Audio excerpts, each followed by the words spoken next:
Okay, there we go.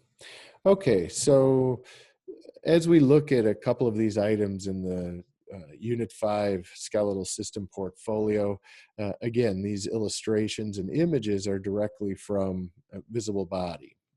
And that anatomy and physiology app. So we do see blood vessels, letter A pointing to the blood vessels, and then we have that we have the lamellae, which were those concentric rings that kind of enclose those blood vessels. And then there's this central canal that runs right down through that osteon. Okay, which is the last one, the functional group. So this whole item is called an osteon. Okay, and the concentric rings are called lamellae. And of course, then the red and blue always represents blood or blood vessels. And then again, those are going to pass through the central canal. Letter C asks what type of bone, and letter D asks what type of bone. We certainly see compact bone here and spongy bone for D. And again, I'm recording this, so if I'm going too fast, this will be in YouTube and in Blackboard, so you can take a look at that again if you need to. Then we have a long bone. There are a couple of items that you need to identify with the long bone. We have letter A, of course, the epiphyses, and then the diaphysis being the shaft. And then we have our bone marrow. This looks like red marrow in here. And then D is the medullary cavity that the bone marrow is contained within.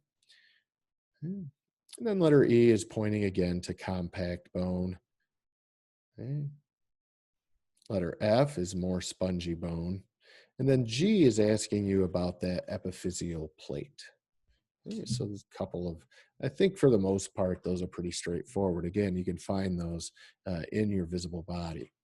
And then this area just wants to know what types of bone we're looking at. Again, these are pretty straightforward. You have 5 options. We've got you may not have known what this bone was, first of all. So this maybe wasn't as straightforward. This is the patella or the kneecap. So it's a sesamoid bone. And then this is pointing to the tarsal bones of the ankle. Those are going to be short bones. And then we have a tibia as a long bone. And then the pen is pointing to the frontal bone. So we've now got a flat bone. And then, of course, one of the cervical vertebra, that's going to be irregular. And again, how do we know, and it doesn't ask this, but how do we know when you look at this, thinking, first of all, you should be thinking of it is a vertebra. Second of all, you should be thinking it's probably a cervical vertebra. Again, we have the 3 holes representing a cervical vertebra. Okay, and then this next batch goes through some bone identification. We've got the frontal bone and the nasal bone right down the center. And then it's pointing to the orbit of the eye, but specifically, we're going after that sphenoid bone. And again, if you had orbital, that would be fine too. And then D is pointing to the cheekbone or the zygomatic.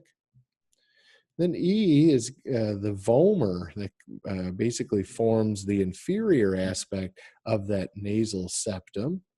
And then we have the maxilla and the mandible. And we go down a little bit. There we go. And again, we've got the frontal once again, and then the parietal bone for L.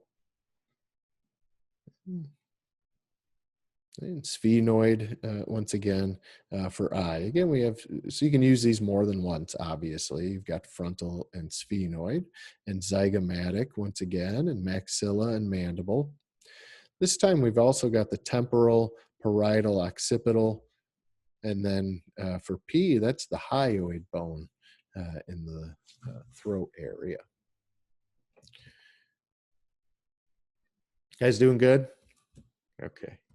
Well, you're always doing good. You're doing good for humanity, I hope.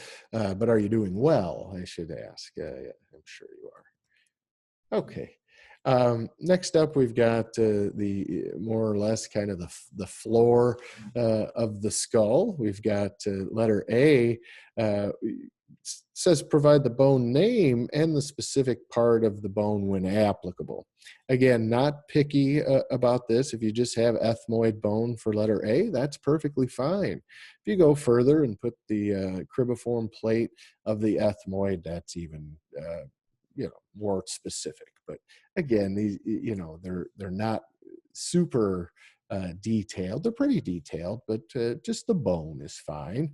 Same with this. If you have sella turcica for of the sphenoid for B, that's awesome. If you just put sphenoid bone, that's equally awesome.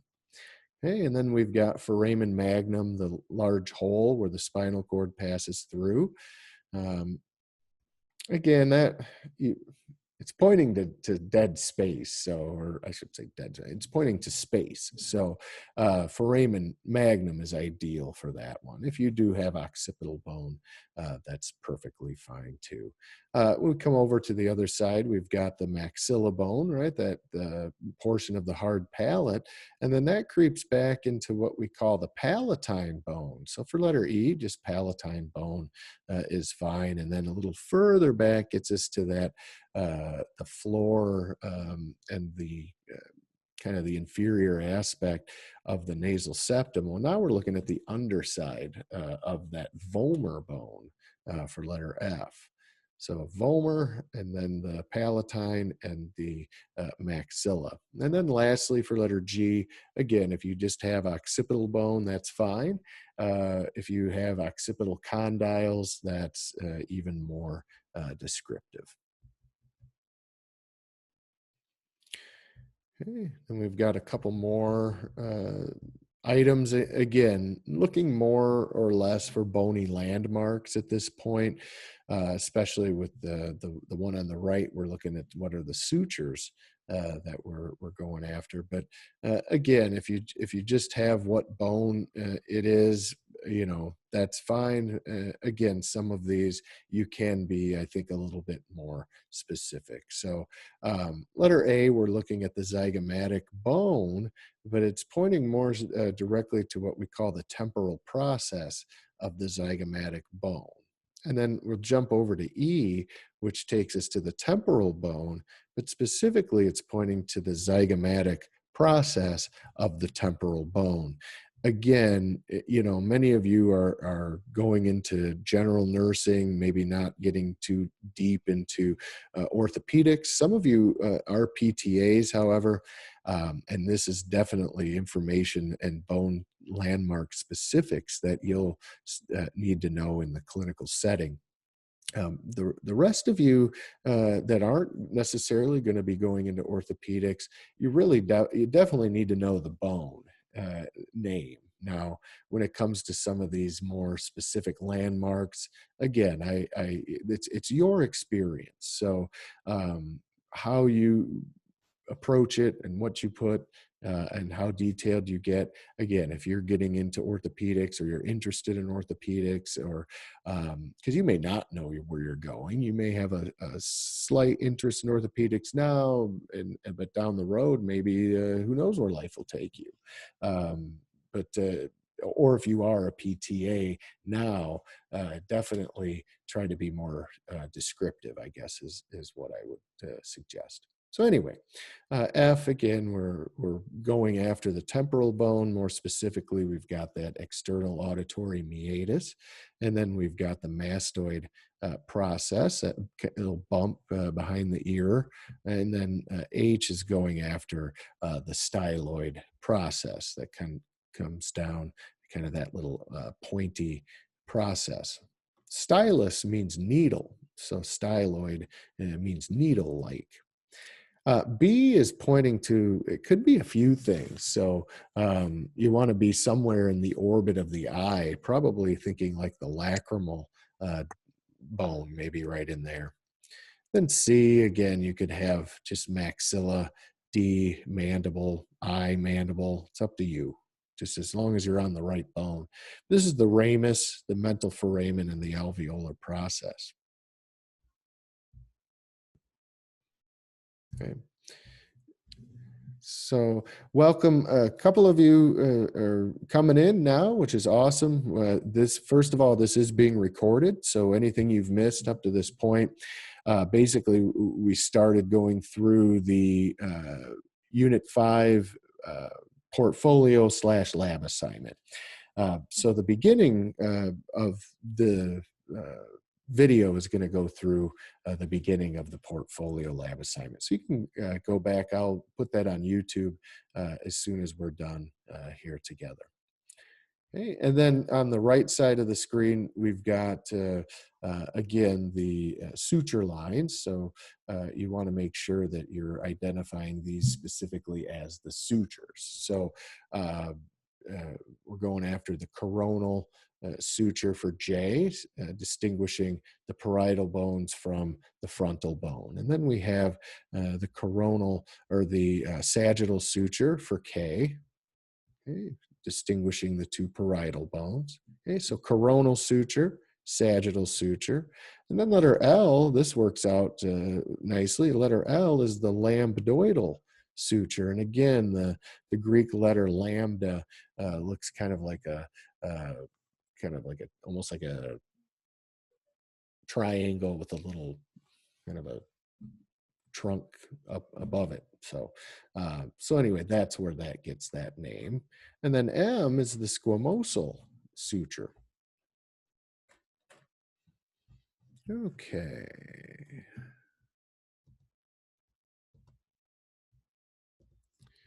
There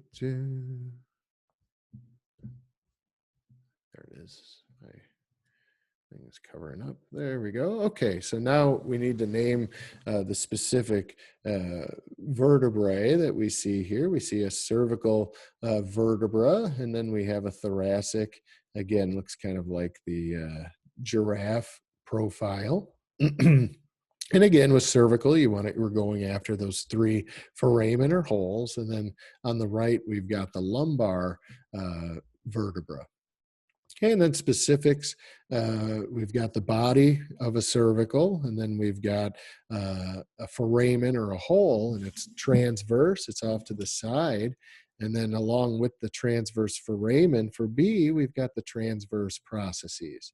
And then letter D is the big hole where the spinal cord goes through, so it's another foramen. We just call that the vertebral foramen. Pardon me. And then lastly, we've got the spinous process. That's what you can palpate when you go down the patient's spine, those little bumps. Those are the spinous processes of each of these vertebrae. Okay, we've got a couple oddballs. We really have two distinct oddballs of all the cervical, thoracic, and lumbar, and so that's what we're seeing here. We've got the first cervical vertebra. We also call it the atlas. Then over here, we've got the second cervical vertebra, which we call the axis. Again, atlas comes before axis in the dictionary. AT comes before AX. So that's how you're going to remember which one comes first and which one comes second. The pen is pointing to the dens of the axis. This basically is the axis that C1 or the atlas as well as the skull are going to do a little bit of rotation on. So anyway, that's what's going on there. Now we've got sacrum on the left, the bulk here, and then the tailbone or the coccyx. Now we've got the sternal area. So we've got three parts of the sternum. You'll recall the primary area we called the body of the sternum. And then up here where the pen is pointing at, we call the manubrium. And then at the very bottom, that little dagger or point is called the xiphoid or xiphoid process. And again, when all of you, if you haven't already, take CPR training, you'll learn a little bit about the anatomy of the sternum and ribs and the cartilage there, because again, we want to trace the ribs and then come up a little bit more superior and put the base of our palm on this area. We don't want the base of our palm down here or up here. Okay, because the heart's going to be right underneath the body of the sternum. Okay, and then we've got this little S-shaped clavicle, and then the patella, which we saw earlier when we identified the bone types. We've got the scapula with a couple of specific bony landmarks that we want you to be able to identify. We've got the acromion process coming off of here for letter A for acromion. And then that swoops down and becomes a little more solid. We call that the spine of the scapula. And then letter D and letter F are pointing to what we call angles. So this would be the top angle, and this would be the bottom angle. So we call this the superior angle and the inferior angle. And then we also call, they're not labeled, but these are the borders. Okay, we would call this the medial border and the lateral border. We know this is lateral because right over here, letter C is going to be the socket, the little groove or fossa or cavity that the head or the ball of the humerus fits in. So this is basically your shoulder socket. Okay. We call that the glenoid cavity or the glenoid fossa. Then letter B is pointing to what we call the coracoid process. So this is going to be the left scapula. We've got the medial border and the lateral border, and then the left arm would fit into here. We're looking at a posterior view. This is that spine right here. That's what you can palpate, that kind of bony aspect back here on your shoulder blade or scapula. And then the acromion kind of comes off of that spine, and then it leads you to the clavicle. So that's what's going on there with the scapula. Hey, humerus up next, and it asks you if we're dealing, which one we're dealing with this time.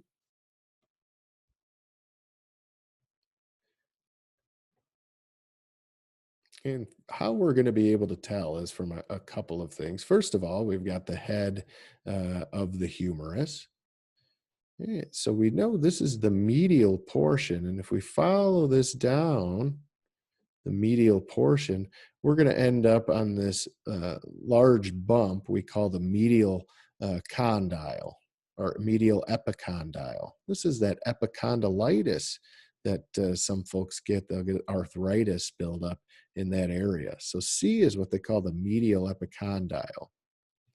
Okay, and we're looking at the anterior surface here, anterior surface.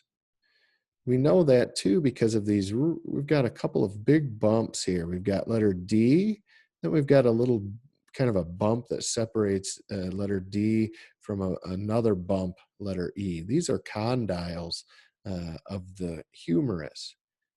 D is specifically called, they call it the trochlea. So you'll find that in your visible body. And then E, they call the capitulum.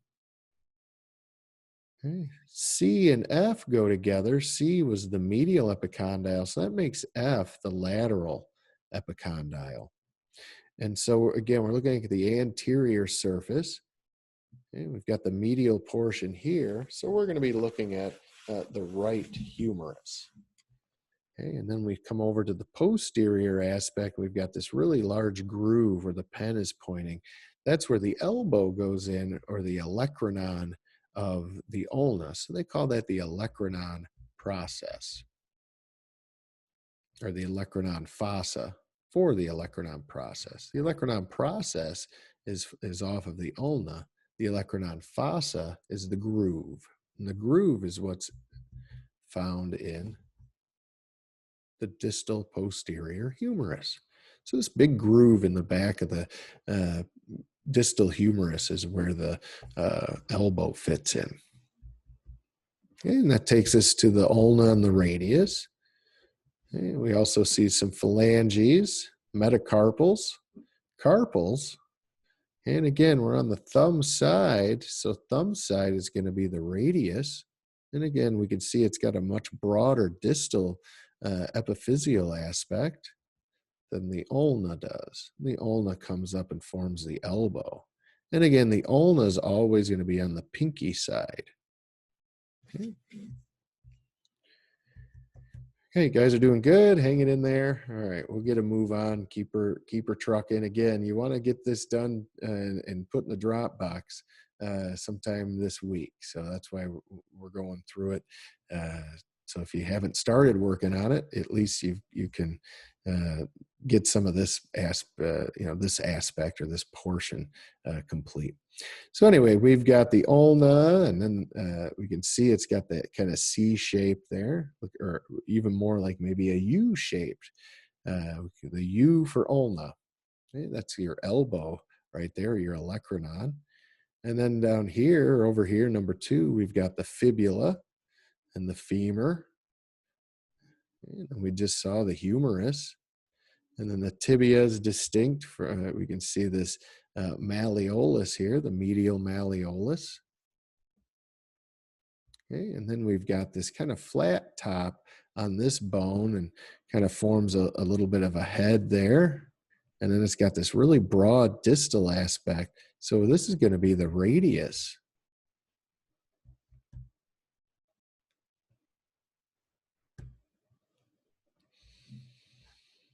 Okay, same deal. We've got the femur and a couple of aspects. I really am interested that you know again that the head of the femur is the ball. Then letter A is what they call the greater trochanter. That's a big bump where a lot of musculature from the hips comes down. So this one's greater, this one's lesser. Okay. Yeah, we've got the head and the neck. Again, this is where a lot of osteoporosis takes place. And letter H, that's, if you had distal femur or epiphysis of the femur, that would be fine. This is also the patellar surface. Again, this is the anterior aspect. So it's going to be the right femur. This is the posterior aspect here.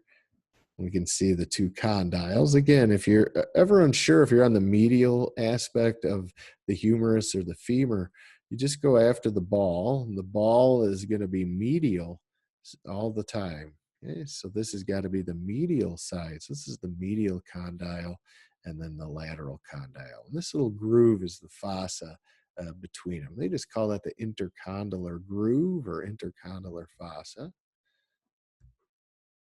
And then we got the pelvic area, coxal bones. So they call these the coxal bones or the pelvic bones.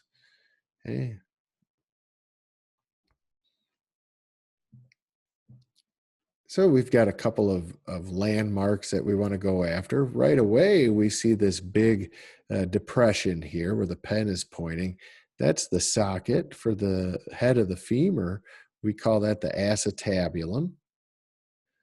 Okay. And then notice we've got so now am I looking at the right side where the right femur fits, or am I looking at the left portion of the coxal bone where the left femur fits?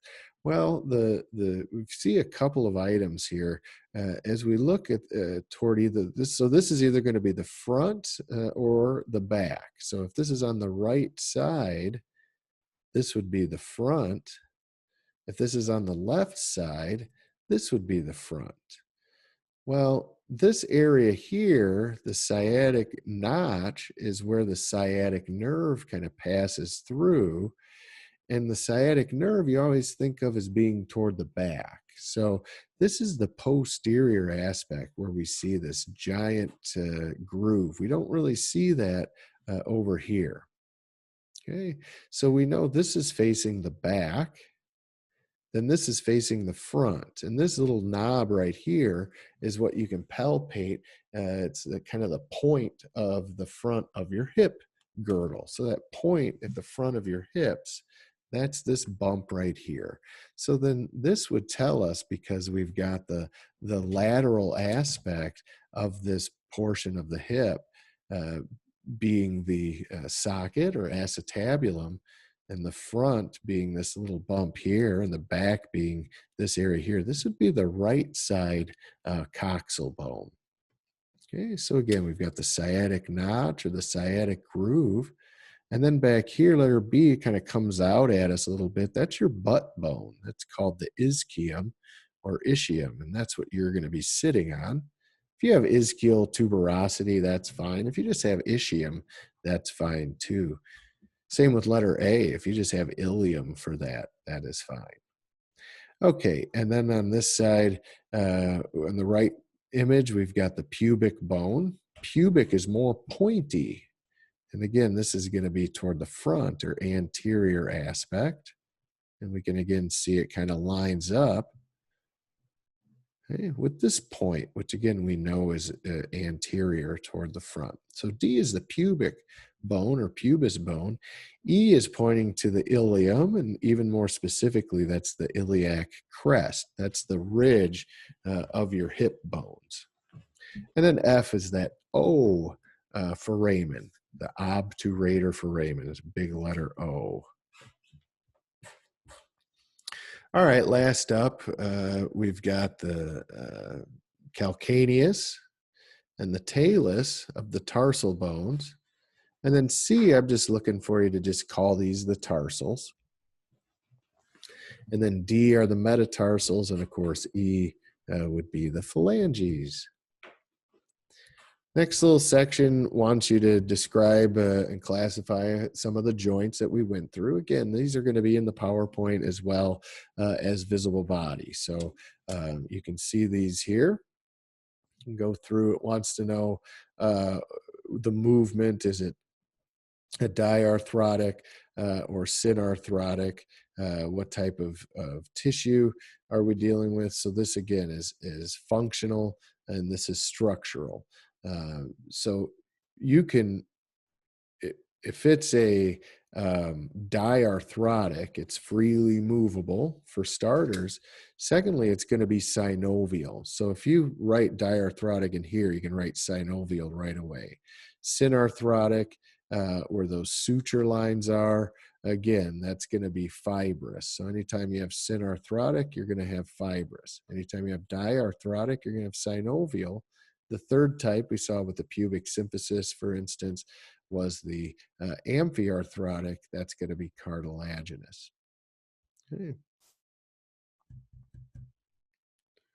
Functions of the skeletal system, calcium balance, bone remodeling. Okay. So you'll want to take a look at those and get those going as well. Okay, and then applying what you've learned, again, we've got some basic bone types, some bone descriptions. It asks you about marrow, red marrow, and yellow marrow. Talks a little bit about different types of joints and osteoblast, osteoclast activity. Okay. How does the skeletal system relate to these other systems? And again, I've got 3 listed. You only need to have, even if you have 1, but definitely want to get at least 1 listed in there, maybe even a couple. All right, and lastly, we're looking at Paul again. He's had some issues, as we know from our previous exercises. And we see he gets what's called a PET scan. And so you want to research a little bit about what a PET scan is. And it does involve an injection of a dye. And then we can run a CT scan to see what shows up and where that dye maybe accumulates.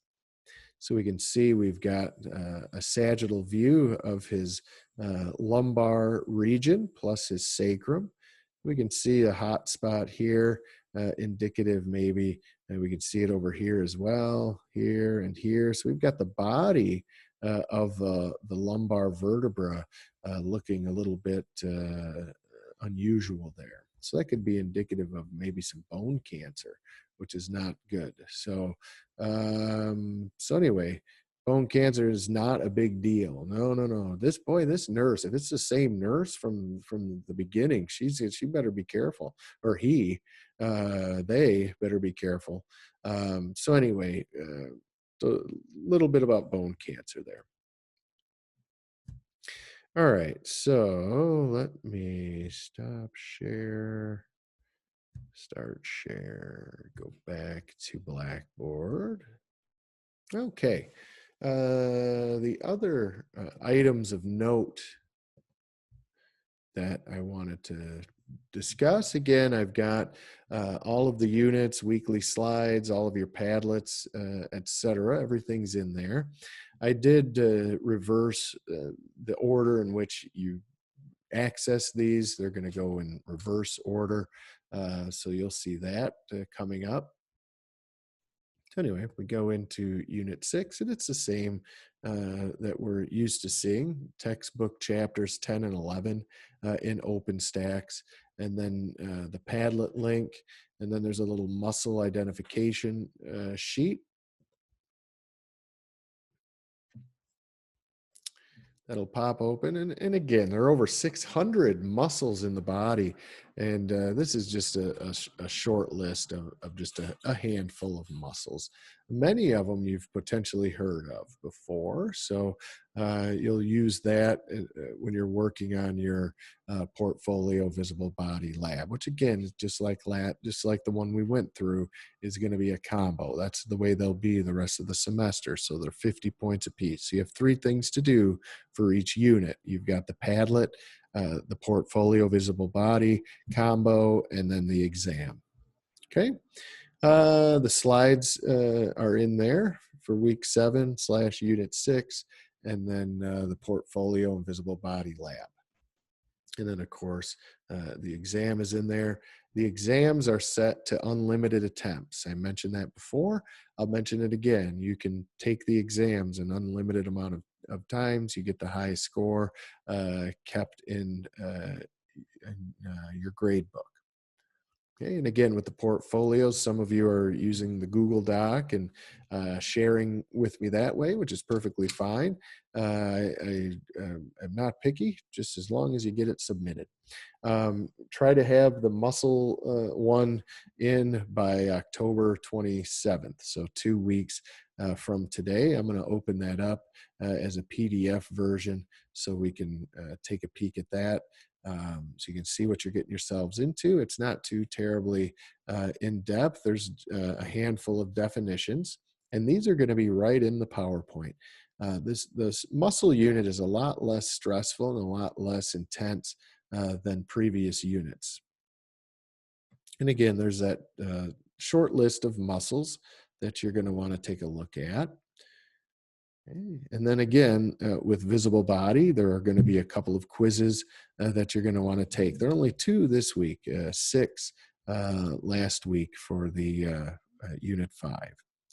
And then just like we had with bones, we've got some muscle identification. And again, these are going to go, for the most part, there might be a couple differences, but I think for the most part, your entire word bank is right here. I'm not going to say with 100% certainty that that each of these is represented, and that you will use them potentially more than once. And again, there may be a couple that are not in here, but I don't think so.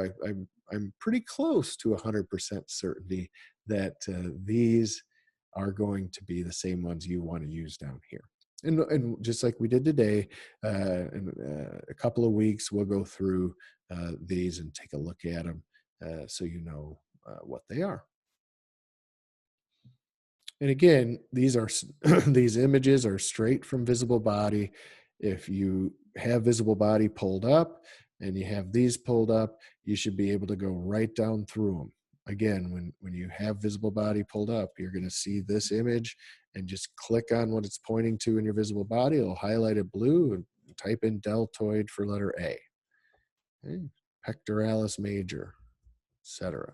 Okay, so there's front view, back view of the arm. A couple more muscles. Okay, and that's it for muscles. And then this little area, muscle fiber types comparison, and this is right from the slides today. So you'll be able to just write down, there are probably about 8 or 10 differences between type 1 and type 2. These are slow twitch and fast twitch muscle fibers. You maybe heard that term. So that's what you put for maybe number 1, slow twitch, fast twitch. So there's a YouTube video as well that goes through this. Again, in the slideshow, there's one of the slides has a similar chart that you'll want to use, and then the Padlet also has the video, this video that goes with this. So anyway, that one is very straightforward. Just go right down the line there. And same with this is invisible body, but it's also a similar version of this is in our slides. It discusses, just wants us to identify what these components of a muscle are from really the macro scale, breaking it down to the micro scale. And couple functions, 4 functions of skeletal muscle. What's the difference between aerobic versus sprinting? Okay. And then a couple muscle actions. What's a muscle that extends the arm? Muscle that causes flexion. Okay, and again, those are all going to be in your slides as well as invisible body. And then we get to just about the end. We have O, I, and A. This is deals with the origin bony landmark or bone. You can just put the bone origin, the insertion for the trapezius, and then the action of the trapezius. So you've got probably of all of the muscles in the body, you guys, of all 600 muscles, and then we break it down. I think I've got about 40 muscles in your list. Then we break it down to 9 muscles. And again, a couple of these are groups, right? The quadriceps group, the hamstrings group. So but anyway, these are muscles that are the most common, I would say, and most well known, along with that other group at the top. So if you can walk out of general A&P and and can name 10 muscles, even 20 muscles, and where they're located, you're doing pretty well. If you can even go a little further and discuss maybe what they do, you're doing even better. And we'll see today when we look at the names of muscles, sometimes the name gives you a lot of information regarding where the muscle is located or what the muscle is doing. Then lastly, we've still got to work with Paul. We know he's struggling, and so we just go a little bit further with some of his trials and tribulations. So anyway, that's your visible body assignment portfolios. Not too shabby. Again, it goes right to, as far as taking up a lot of time, it does go right along with the visible body lab as well as the slides from today. All right, and then the Padlet again is up there. This particular Padlet, again, all the Padlets have the objectives, but this time I lined them out or laid them out for you. Lined them up, laid them out. Objective 1 is character. We have 6 objectives for this unit. Characteristics and functions of muscles. It's a crash course. All of you like that for the most part, I think. And then there's a short video on organization of muscle tissue. That looks very familiar, right? That's from your visible body and portfolio assignment. Not this video, but this illustration is very similar to what we saw. Different types of muscle contractions. So we look at isotonic and isometric, concentric and eccentric contractions. And again, these are all in our slideshow as well. We'll talk about some of this in more detail today. But again, I encourage all of you. I know you don't have a lot of time, but to remember the Padlet, go back to it. Even if you do that first, when you get to visible body and your portfolio, you're going to come across some questions. You may want more detail or better detail when you're taking your exams or prepping for your exams. You may want a little more detail regarding what's a slow twitch versus a fast twitch. And again, this is the one that comes right from that chart you have to fill in your visible body. You can almost see it kind of in the background there. All right. So anyway, looks like Kaylee and Valentina have posted in the Padlet. Awesome. Couple of other things this week. So those are your basics, right? The usual suspects: the Padlet, the visible body lab, and then the exam. Okay, and then of course up here you've got your link to your slides, and then these will take you into the OpenStax key terms.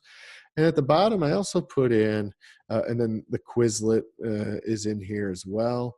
I'll put that up here by exam, so that's goes right along with what we're doing. There may be a few things in there that don't go with some of the objectives, so just skip over them. You don't have to worry about them if they're not in the objectives, if it's not in the slides that we discuss, if it's not in the visible body portfolio assignment, then don't worry about it for now. ID, so you've got a Google Doc with some muscular system anatomy ID. That's the same as this up here. But then there's also a PowerPoint with some practice slides. So if you click on that, that'll bring up, and again, this may help you when you're doing your visible body identification. But there you go. All the different muscles, and then the key to go with them. So this I would highly recommend using as well when you're doing your visible body and portfolio. And again, that's right down here, muscle ID practice slides. Here, I'll even move it up. I'll put it up here with the visible body and lab assignment portfolio. Okay. And then over on your hyperlinks, everything's still the same. Again, weekly slides.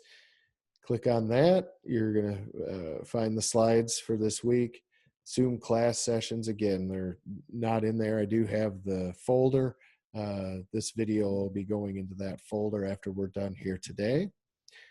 And then the Padlet links, 1 through 6, lab assignment and drop boxes, okay, 1 through 6. Portfolio, I put those, that's the same one, right? Unit 5 and Unit 6, portfolio and lab assignment are the same thing. I put them in both, under both hyperlinks, just to, I don't know if it's more confusing, less confusing, but hopefully this saying same as in the lab assignment drop boxes tab, hopefully that triggers your brain to say, oh yeah, so do one or the other, and they're the exact same thing. You submit it twice. And then here's the exam review questions. Again, these are straight from the this is the exam pool. Okay, and your exams. Okay, so everything's set up for week 6. I know, or Unit 6. I know many of you are still working on Unit 5, but it's ready for you when you're ready for it. All right, well, let's get a move on. Do any of you have any questions before I get going?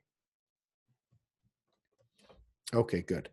Okay, so let's go ahead and, oops, I did not want to push that.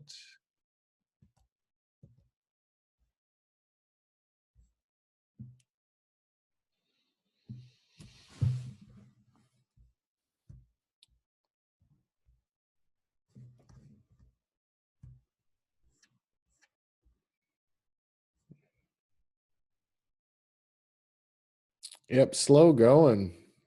There we go. All right, well, let's get, first of all, we want to get our captions up. So Tuesday, October 13th, 2020, we've covered everything, I think, as far as this goes. And now Unit 6, you know what's coming up and what you have to do. Again, there are going to be 6 objectives that WIDS wants us to cover. We need to describe the characteristics and functions of muscle tissue. We'll look at that. Basically, we're going to go right in order in the PowerPoint of each of these. Explain the organization of muscle at the tissue level. So that's as low as we're going to go. I know in visible body portfolio assignment, there is that kind of breakdown of the muscle layers all the way to the cellular level.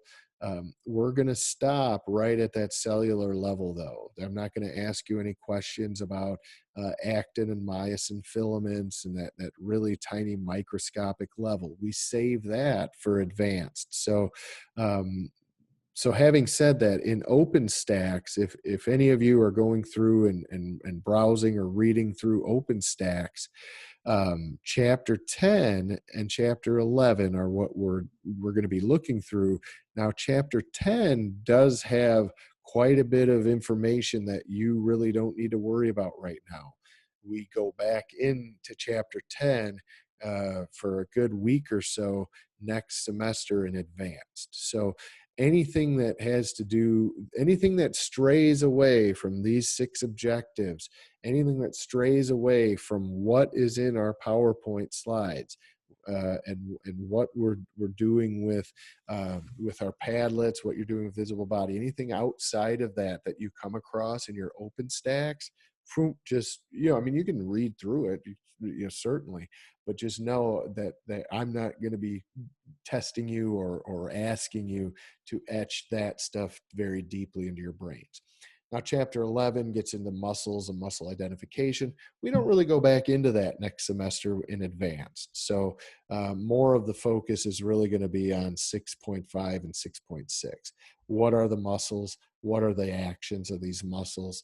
And just some basic terminology that goes with them. So let's get through some of the basically the first 4 objectives. They go pretty quickly.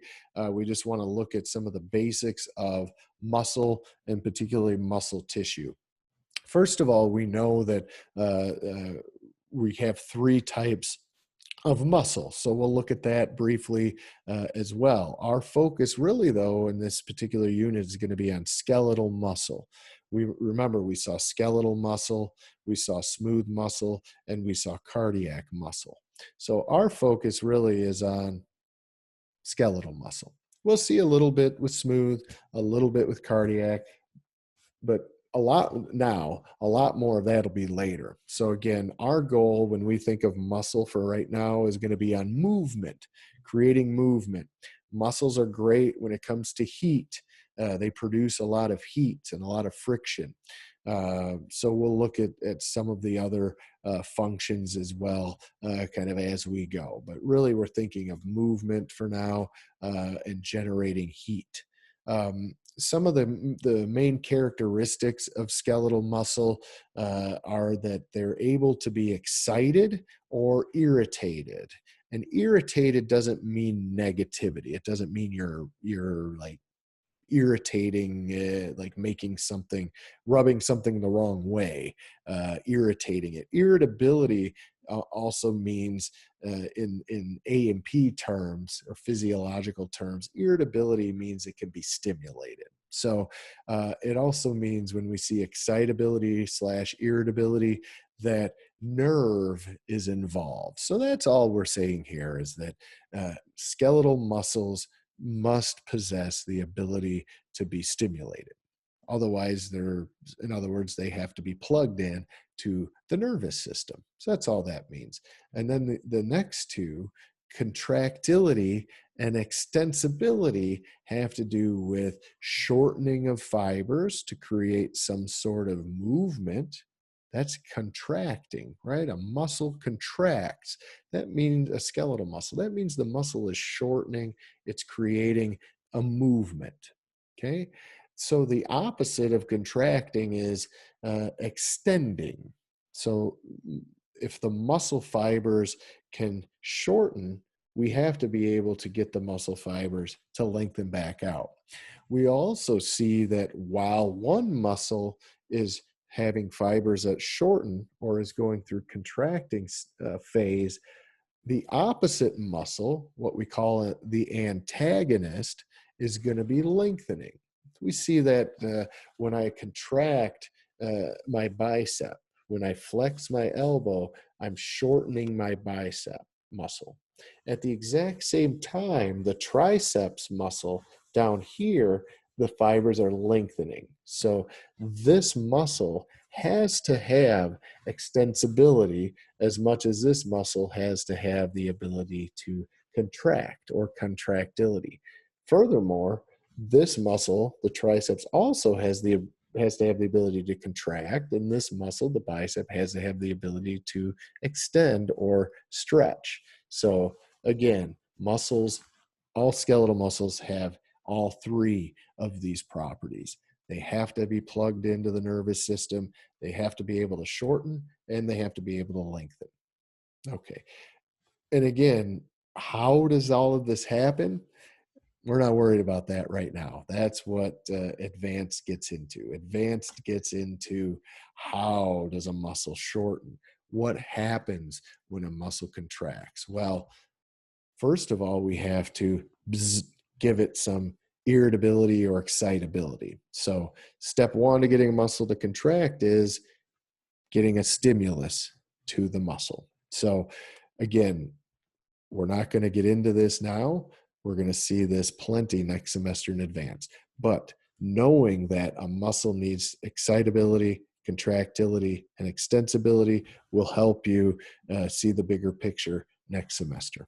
That's all I'm trying to say. All right. So general functions again. So those are the characteristics. General functions again. We're creating movement.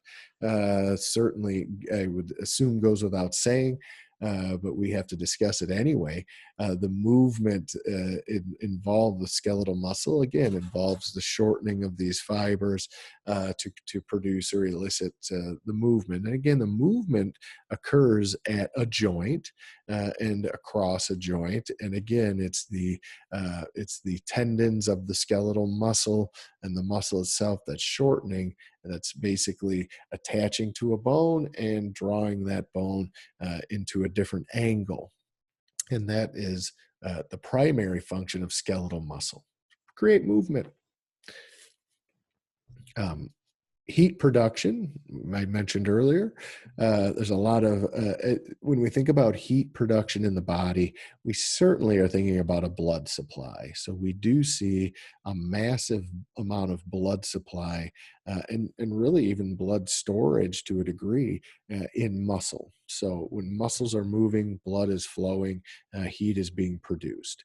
In fact, when we're cold or we're going through a hypothermic condition, the shivering effects the shivering ability of muscle is going to enable heat to be produced. And then the third one, besides movement, or in addition to movement, we also see muscles playing a major role in posture and keeping us upright. So posture oftentimes is more of an subconscious or involuntary action that we're going through. We typically think of muscle as being voluntary, striated tissue.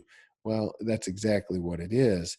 But some of that voluntary aspect, we'll see something called proprioception, or the ability of your body to understand where it is in space and to adjust appropriately.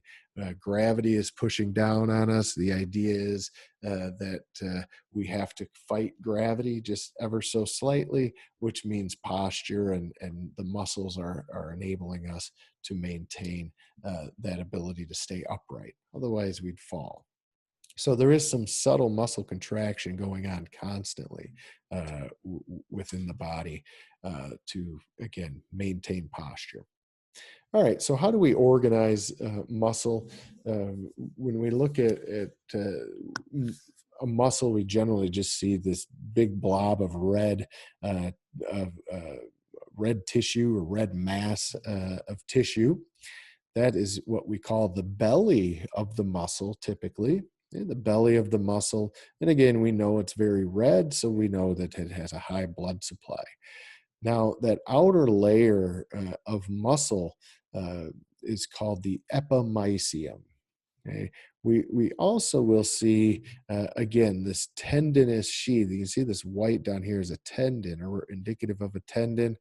Okay, so that tendinous sheath kind of becomes one with this epimysium. So this outer covering is called epimysium. We also see the term fascia from time to time. Remember that subcutaneous fat layer, or that hypodermis layer? We called it superficial fascia.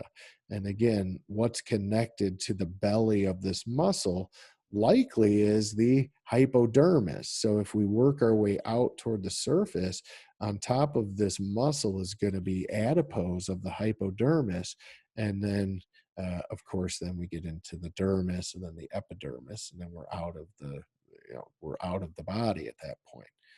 Okay, so this epimysium is very similar to, or even maybe synonymous with, fascia. Okay, and now when we look at a cross section, we can see that there are actually little bundles or groups of more red. It kind of has that marbled appearance.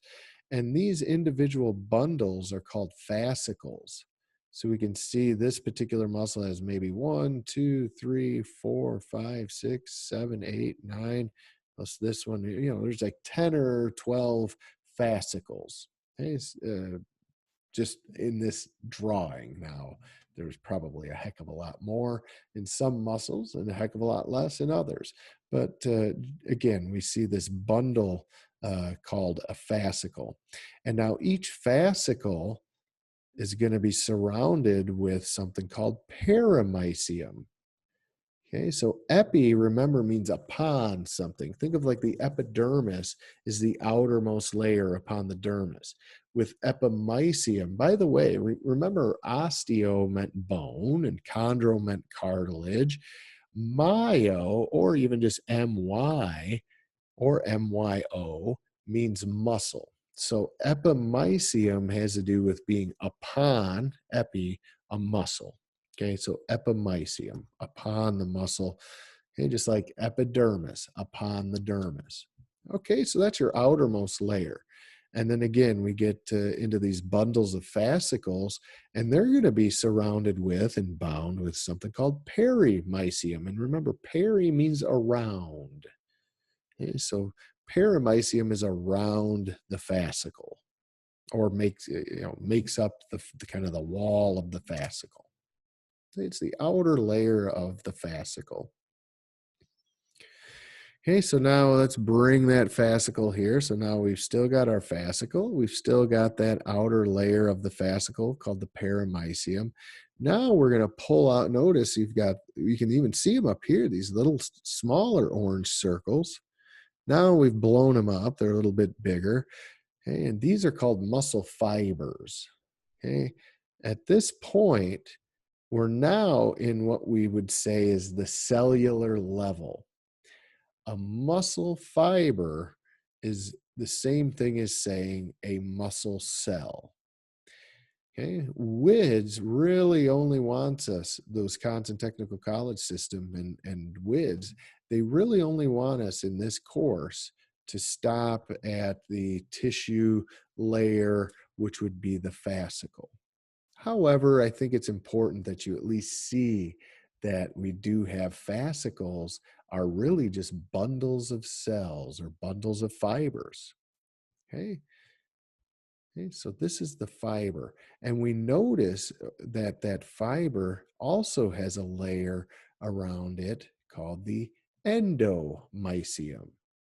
Okay, so endo means in, right, or inside. So endomysium is the layer that kind of keeps the fiber bundled. Okay,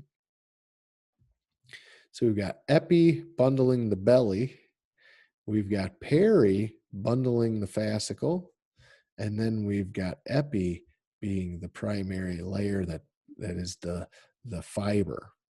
Okay, or makes up the fibers. This is also basically then, if a muscle fiber is a muscle cell and endomysium is the layer around the cell, endomysium is a lot like then the cell membrane. And we actually call it the sarcolemma. So again, I'm just introducing you to these last couple terms. I am not really going to be quizzing you on them. There's one or two questions in your portfolio maybe on this, but again, we go back through this cellular level, the fiber level, and the myofibril. Fibril means little fiber, because you can see that each of these fibers is made up of even more bundles. These are called myofibrils. And if you look really closely, you can see little dots inside of these myofibrils.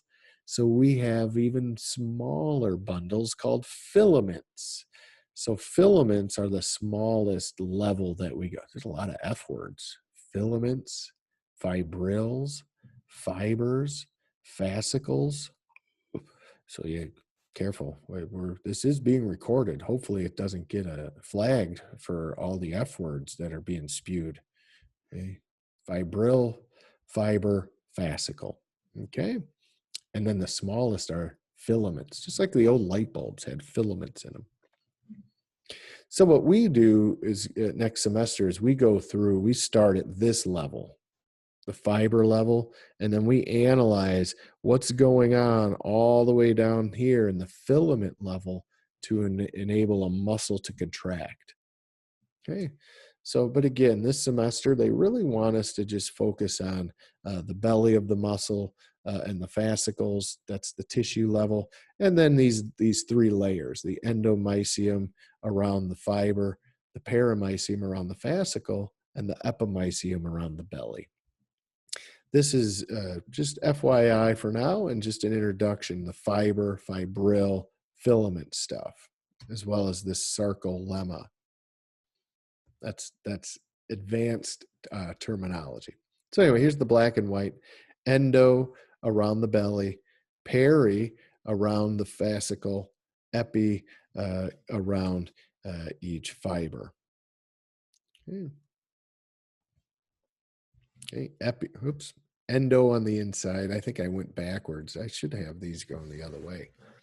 Endo inside. So endo is around each fiber. Peri is around each fascicle. Epi is around the belly. Okay, sorry about that. I was saying what I was thinking instead of saying what I was seeing. So anyway, yeah, this is from deep to superficial.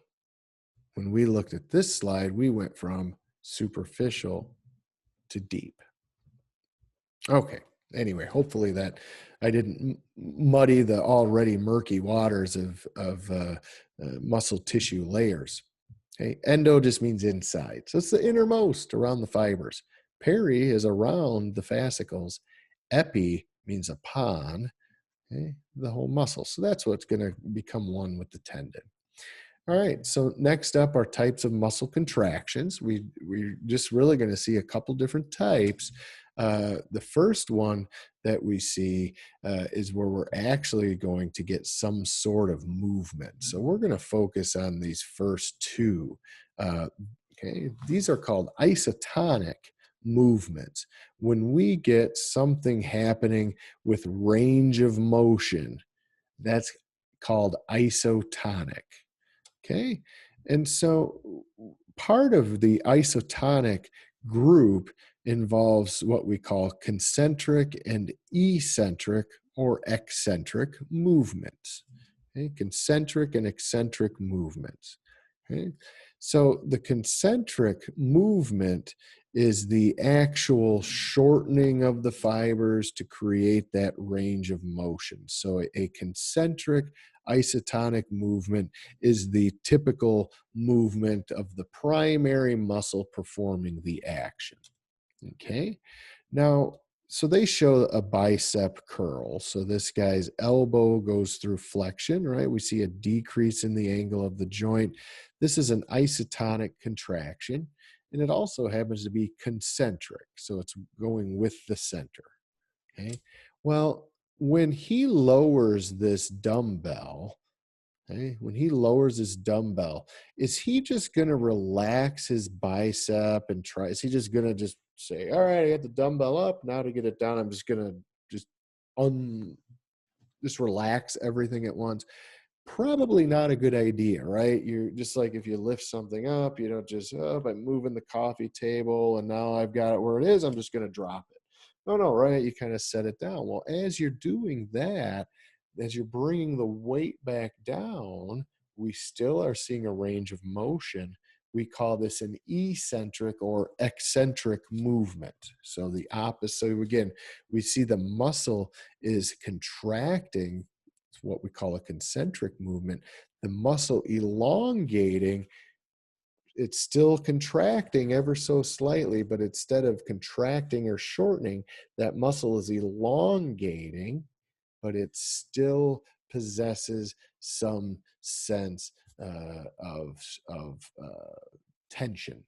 Okay, so next semester in advanced, we're going to analyze what's called length tension relationship. We're not going to worry about that right now. But again, this is your kind of your introduction to seeing a bigger picture of muscles. And all of you have lifted things up and set things down. When you've lifted that item up, you created an isotonic movement in a concentric pattern. When you put that item back down, you finished with that isotonic movement, this time in the eccentric or eccentric way. Now, let's say you walk up to a friend calls you over and says, "Hey, I need help moving this coffee table." And you walk over and you lean over and you grab it and nothing happens, right? Oh my God, it's too heavy. So maybe you need to call a couple other buddies to come help with the coffee table. Well, when you went to grab that coffee table and you lifted, but nothing happened, you could still feel some sort of contraction going on, right? You can feel the muscle trying to shorten. That's what we call an isometric contraction. Okay, so isometric contraction has no range of motion, no movement. However, there's still tension being created. The muscle is still shortening. Okay, the muscle fibers are trying to shorten, they're trying to contract. Tension's being created, but we're not going through a range of motion. Okay, so that's what they call an isometric contraction. Okay, so isotonic is a contraction with the tone or tension remaining the same as the length as the muscle changes.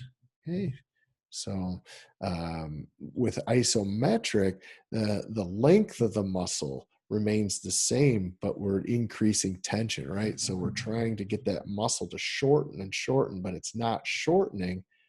However, we are increasing tension. You can feel it in the muscle. With isotonic, we feel that tension, but we're able to get the amount of tension and the length of the fibers to have a closer relationship. So iso, so the same tonicity. Iso means same. Okay, so tone or tension is the same as the length. And as it changes, so goes the tension. So there's a length tension relationship. Isotonic, range of motion. Isometric, no range of motion. And again, we see that eccentric, where we're putting the ball back down. Okay, the muscle's lengthening, but we still have to have, there's still some tension. We've got that length tension relationship. That's an eccentric. Okay, so length changes, tension. Okay, so muscle shortening, concentric relationship. Okay, that's an isotonic. Okay, isometric, same length, so it's relaxed. I put my arm out and now I lift, but nothing's happening. So I got the same length, right? The muscle hasn't changed its length, but it is contracting and we're getting some tension. Pardon me. So again, isometric, okay, we're not getting any type of range of motion. Okay, we're getting more tension, no motion. Okay. Muscle fiber types. Again, this is the table that you're going to want to fill out in your visible body portfolio. There's a YouTube video in the Padlet as well as a link. This is a link right here. If you click this, it'll take muscle fiber. If you click this title, see how the hand comes up, bloop. That's also a link. The link is in your visible body portfolio. It's in Padlet and it's here. So when we look at type 1 and type 2 muscle fibers, we're looking at type, we analyze the color, we analyze the conduction velocity, the excitability or irritability aspects. Thus, then we analyze how fast it contracts. The slower the nerve conduction velocity, the slower the speed. We look at whether oxygen is used or not used. That's the activity aspect. Are we able to sustain the contraction for long period of time or short period of time, or the activity? Okay. What type of fatiguing are we dealing with? Is it weak or is it strong? Okay. What do we store in the muscle? This last one, you don't need to worry about. Again, this is more physiology aspect. Okay. So with a type 1 muscle fiber, we're dealing with darker red, brighter red. There's a lot more red, more blood involved. Okay. So when there's more red, there's more blood, there's more oxygen. So we jump down here, we see aerobic. Remember, aerobic means with oxygen. Okay, so red and aerobic. Okay, these happen to be slow twitch. Okay, these are for marathon runners. These are slow twitch muscles, long distance, slow sustained twitch. Okay, if they have a longer duration of action, they're generally more fatigue resistant. Okay. And then we think of these as being the more powerful muscles. Some folks have more of a genetic predisposition to having type 1 fibers. They're more cut out to be slow, steady, marathon. Okay, they've got stamina. Okay. Type 2, not as much stamina. Okay. And by the way, this isn't necessarily person versus person so much too as it's a muscle versus another muscle. We're going to see, like your larger muscle groups are going to be more slow twitch, okay, type 1 muscles. Whereas your type 2 fast twitch muscles, they don't have as much of a blood supply. They use up a lot of ATP really fast. So it's more anaerobic. Okay. These may be more muscles related to blinking or to movements of the hands. Okay? Smaller muscle groups, oftentimes. Okay? They easily fatigue, maybe they easily become weak. Okay? Weaker muscles. Okay? These are more of your sprint muscles. Okay? These are the fast twitch, white. Okay? These are the slow twitch, red. Now, if we look at chickens, okay, all of you have had chicken at some point, and there's white meat on a chicken and there's dark meat on a chicken. Okay, what's the white meat? Okay. That's the fast twitch muscle. Okay, white meat. That's breast meat, the wings. Okay, that's what chickens are doing, right? The dark meat, you're thinking like the legs and the thighs. Okay. More blood. What do chickens do? They walk around all day. They, they basically walk around. They spend a lot of time on their feet. Unless they're cooped up, right? Unless they're just sitting in a coop, laying eggs. Then are you gonna get very good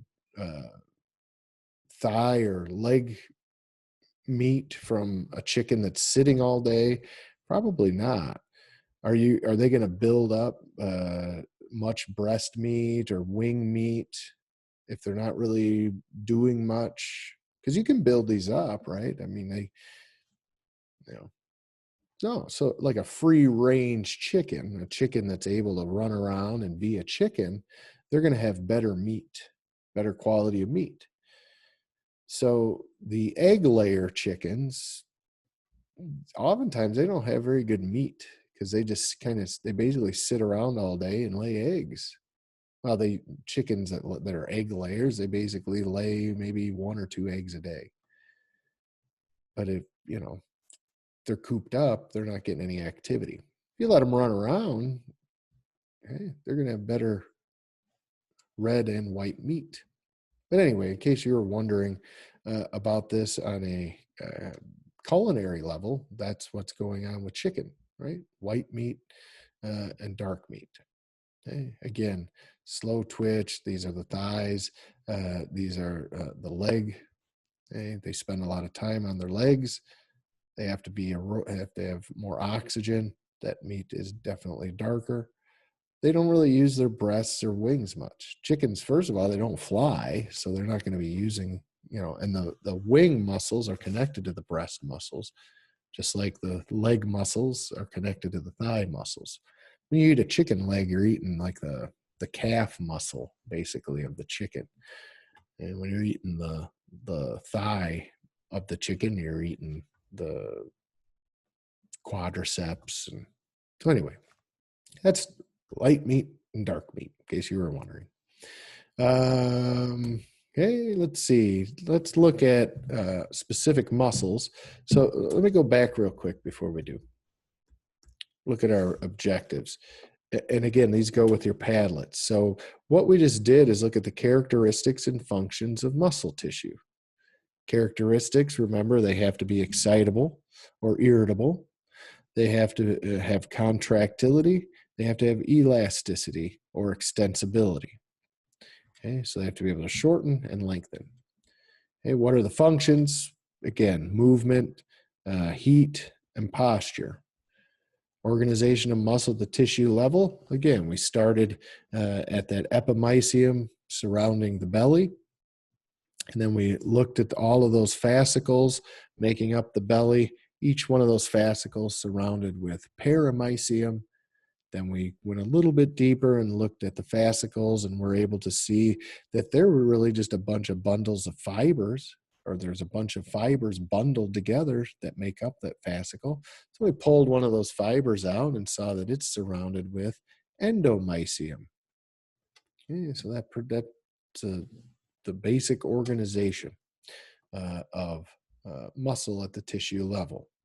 We looked at isometric and isotonic contractions. We looked at isotonic involves a range of motion. Okay. We looked at isometric, doesn't involve a range of motion, an increase in tension, but no change in length. Okay. The other one, isotonic, we change length with the same amount of tension.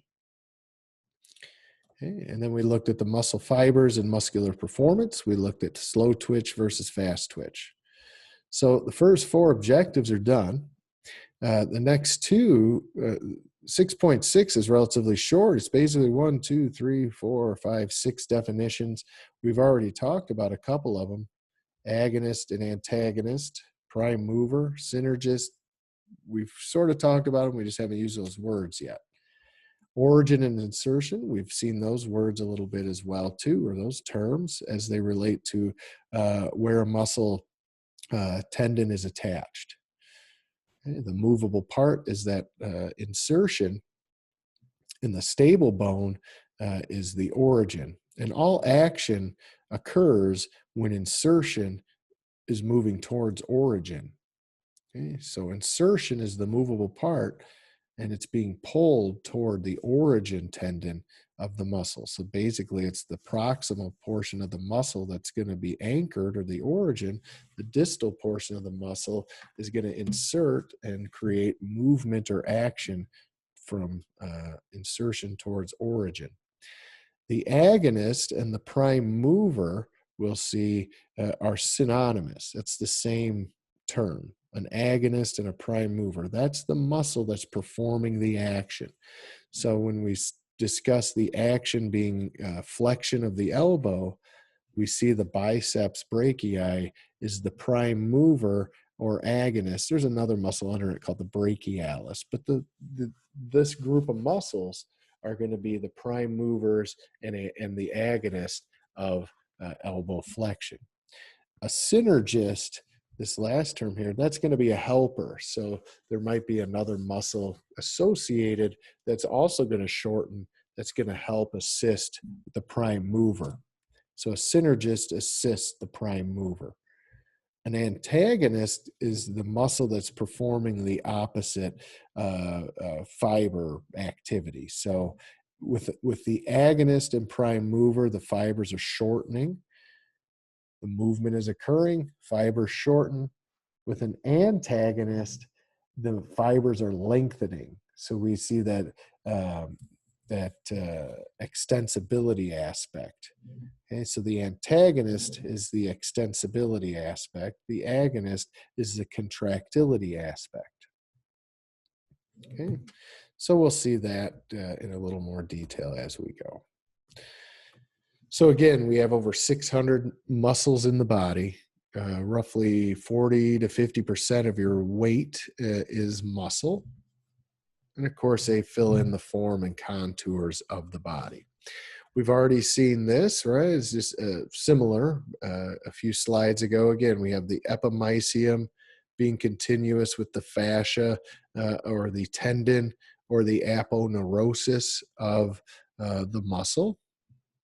So epimysium surrounds the belly, and then we have these fascicles being surrounded with perimysium, and then each fascicle we pull out a fiber surrounded with endomysium. Okay, so we've gone through that almost ad nauseum at this point, I think. Okay, size, shape, and arrangement. So we look at muscles are very different. We have over 600 of them. So the sizes of muscles are going to range from almost micro scale to being extremely large. The shapes certainly of muscles vary from muscle to muscle depending on the type of action that we're trying to create. We have flat sheets, triangular sheets, quadrilateral sheets. We have some are very narrow, some are what we call kind of pennate, or they have fiber patterns that look like leaves. So we've got all kinds of some taper off. And we've got the arrangement of those fibers and the direction of the fibers. Varies from muscle to muscle. So again, nothing real specific on here other than muscles are very diverse. Some they vary in size, they vary in shape, they vary in fiber arrangement. So remember that. Okay. We see a cross section of the arm, and again we see the bone at the deepest area of this section. We see the skin and the most superficial aspect, and then we've got a little bit of fascia, a large blood vessel. This is going to be a vein. It's blue. So generally, veins are going to be blue. Okay.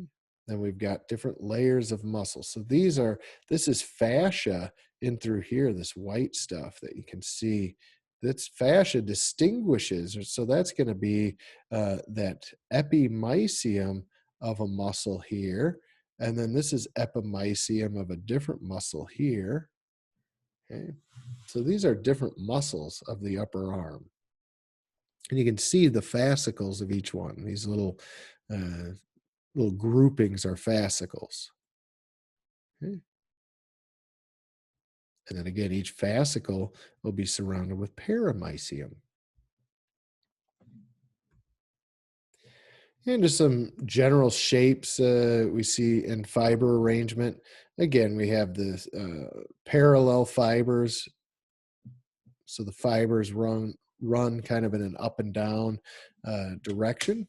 Parallel fiber direction is going to elicit pretty much a axial type of movement. So maybe just flexion and extension. You might not get a lot of multiple ranges of motion.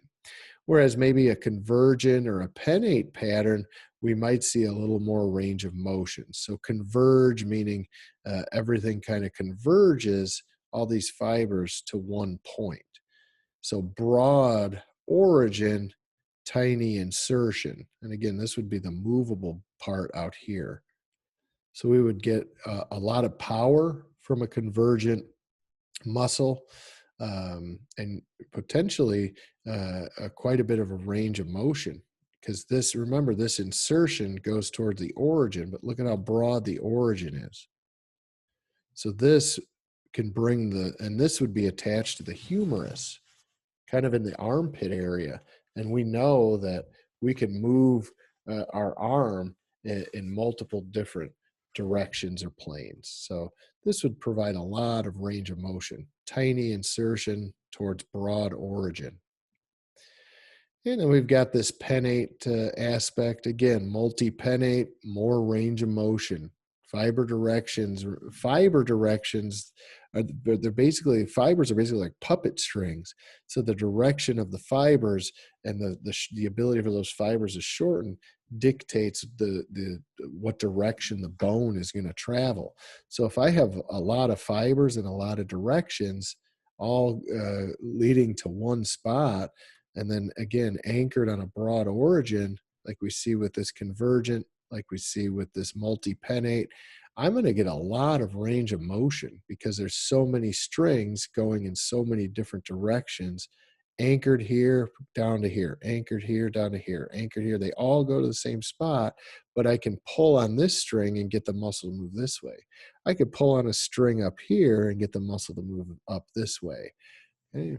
Whereas these are just parallel and long. If I pull on, if this is the insertion, if I pull from the origin down to here, it's just going to create pretty much unidirectional. Fusiform, similar as these convergent and pennates, we just don't see quite as broad of an origin, but we do still see a small insertion tendon, and usually again this alignment in this kind of parallel arrangement, but we see they all kind of fuse together as opposed to coming to one spot up here at the origin. They do come to kind of a broad tendinous sheath. So that might create as well some multiple ranges of motion. Same with this spiral arrangement, very similar to convergent. Tiny insertion, very broad origin. So again, origin and insertion and movement occur when this insertion moves toward the origin, because this is immovable. So when these strings get pulled, we're going to get action in the insertion to come toward the origin bone. Okay, so if I pull on this string way down here, it's going to create a motion that's going to come this way. If I pull on this string way up here, it's going to create a motion that's going to come this way. If I activate all of them at once, it's going to create a motion that's going to come this way. Okay. These are like sphincter muscles or circular muscles. So again, they create more of like a action like this, like a squeezing or sphincter motion. So again, origin and insertion definitions. The origin is the immovable attachment. It's the tendinous attachment where we don't find movement. The insertion is the tendinous attachment where we do find movement. So there's going to be two different bones. And again, usually an origin tendon is going to be on some sort of bony landmark, a spine or a tuberosity or an epicondyle or a crest. An insertion tendon also going to be on a bony landmark. It could be, again, an epicondyle, a crest, a bump, okay, a process, whatever it might be. These origin tendons and insertion tendons attached to those bony landmarks that we looked at last week. Okay, so again, this muscle is the brachialis. It's not the biceps brachii. That's this bigger muscle. The brachialis is actually underneath the biceps brachii. Okay, we see the origin on the humerus and the insertion down here on the ulna. Okay, so if I bring insertion closer to origin, if I shorten these fibers, just like the puppet string, bring this point of the attachment towards this point of the attachment. That's what the action of the muscle is. So the brachialis origin is the humerus, the insertion is the ulna, the action is elbow flexion. And this is showing, again, something we don't look at really this semester is if you ever take kinesiology of your PTA, you would take biomechanics or kinesiology and you would study lever systems. So this is just talking about fulcrum, force, load, what we call a third class lever system. But we're not going to worry about levers at this point. Again, a couple of more tidbits on muscle actions. Again, we have origin, insertion, tendons for attachment sites. Origin is the stable, immovable part or bone. The insertion is the movable part or bone. Okay, so these actions, again, it's the prime mover, okay, or the agonist that's doing the action. Okay, so when we shorten a muscle, the prime mover or agonist is what's doing that. At the exact same time, the opposite muscle that's lengthening is called the antagonist. So prime movers / agonists shorten and create the movement. Antagonist fibers lengthen and stretch out. Okay, they're on the opposite portion of where the action is taking place. So with elbow flexion, we'd say the biceps brachii and the brachialis. Let's use biceps brachii. The biceps brachii is the prime mover for elbow flexion. The triceps brachii is the antagonist during elbow flexion. Well, what's the opposite of elbow flexion is elbow extension. So at this point then, elbow extension, now the triceps muscle becomes the prime mover for elbow extension, and then the biceps lengthens out and now is the antagonist during elbow extension. So basically what, long story short, is during elbow flexion, the biceps is the prime mover. During elbow extension, the biceps muscle is the antagonist.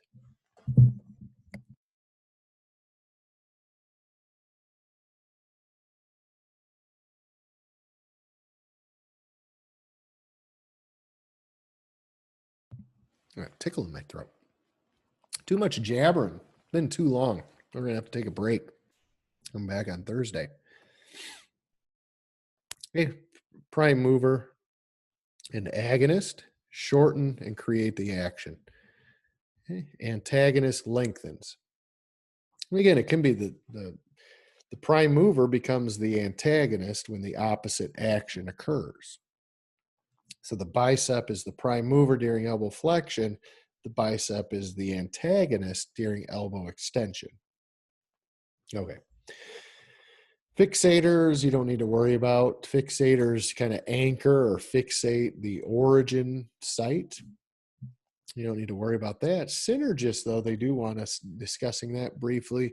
Synergist is simply the helper of the prime mover. So you have the prime mover is the primary mover, the primary muscle performing the primary action. The synergist is the helper. It's basically going to assist the prime mover. So it's like the secondary mover. You can maybe think of it that way. Okay. Prime mover does the action. The synergist helps the prime mover. These come into play, especially if we've got heavier loads to have to lift. Okay, so we see the prime mover, brachialis shortening. Antagonist is the triceps, which is lengthening. And we see a synergist that's helping. And a synergist could also be a fixator. So a synergist could simply shorten up and make the origin site more stable. So that's where that term fixator comes in. So a synergist it simply helps. Synergy is working together, right? Synergy. And then we see another type of synergist that's actually shortening to help at the site of action. So one synergist kind of anchors the origin. Another synergist helps out at the insertion site with the actual movement. How do we name muscles? Multiple ways. So as we go through and look at some of these muscles, which we'll do on Thursday, So between now and Thursday, again, try to get your Unit 5 stuff done. Try to get your skeletal system portfolio in. At least try to take the exam once. Again, you have unlimited attempts. Again, this is for skeletal system. So between now and Thursday, try to get that done.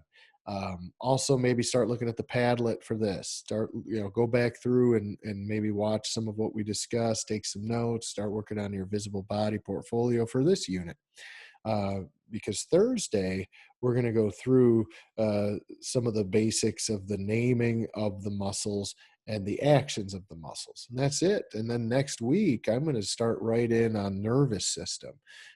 You do have 2 weeks to get your muscle stuff done, but we're only going to spend 1 week this week actually doing some muscle introduction. These are the basics. And then next week, we're going to jump right into the next unit. But again, that doesn't mean that if you're still working on muscles, heck, if you're still working on bones, you're free to do that. But we're going to keep the ball rolling next week, getting into the nervous system.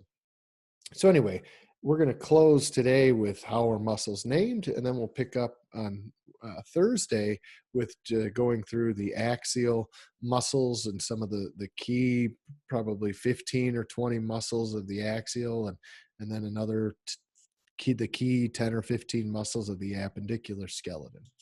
Okay, so the naming of the muscles oftentimes tells us a lot about the muscle. It can give us the location of the muscle.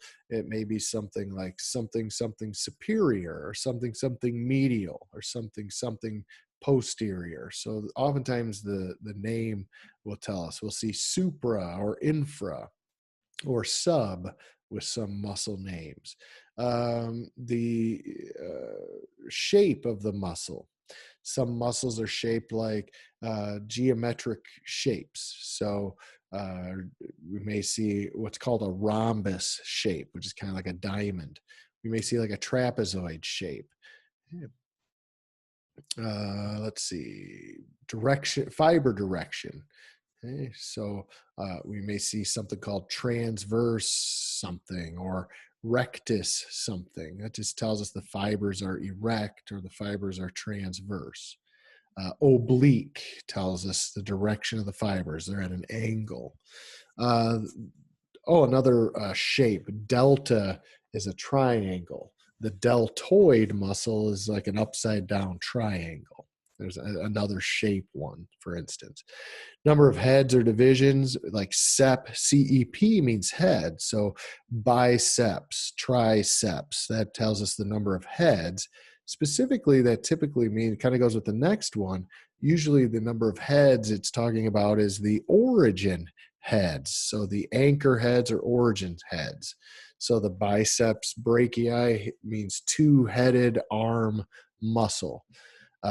So we see two origin tendons, two heads of the biceps. Triceps has three origin heads. So that's what that heads part means. Size, we might see maximus, medius, minimus, major, minor.